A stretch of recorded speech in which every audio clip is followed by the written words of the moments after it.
been 30 minutes and I wanted to show you how to do the stretch and folds, which is just literally getting your hands wet so that the dough doesn't stick to you. Reaching in and pulling up and stretching it over itself.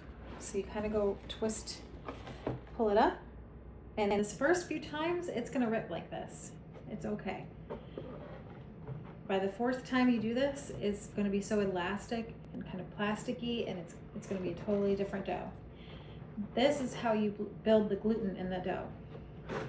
Just a simple process of pulling it up and over on itself. This is how you build the gluten in the dough. Just a simple process of pulling it up and over on itself.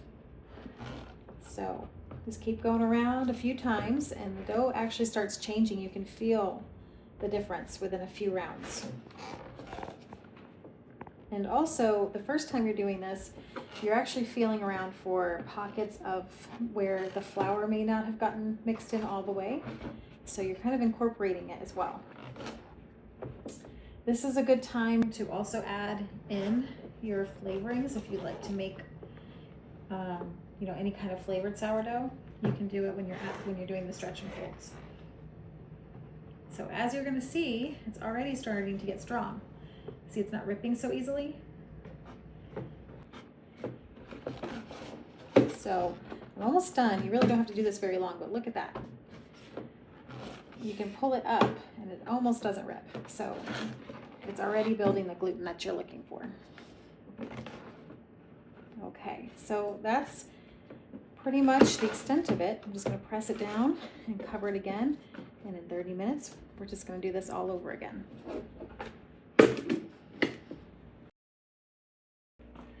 All right, this is the second stretch and fold that we're going to do. The dough looks a little shaggy still.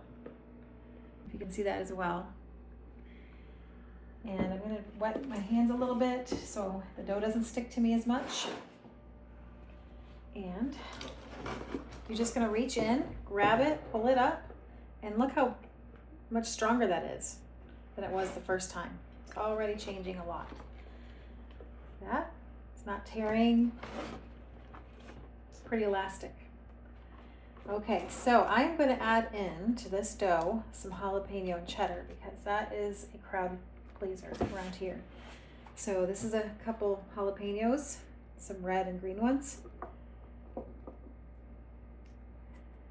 And this is some chopped up cheddar.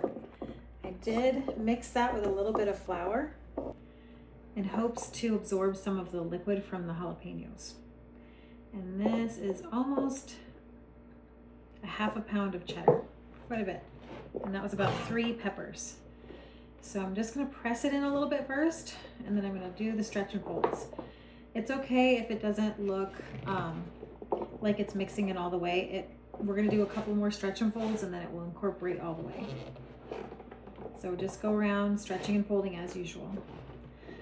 And the flavor of the jalapenos will start infusing. It's a little messy. All right, they're flying.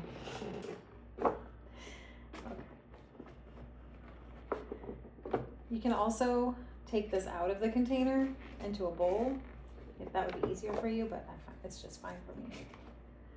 All right, so we're just stretching it up and folding it back down on itself. That's it. Some other good flavor options are like garlic and Italian seasoning. That's a great one. You could do pickle and cheddar.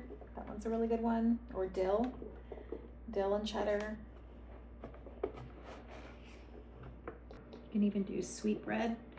You could do an apple cinnamon bread. There's so many options with this bread.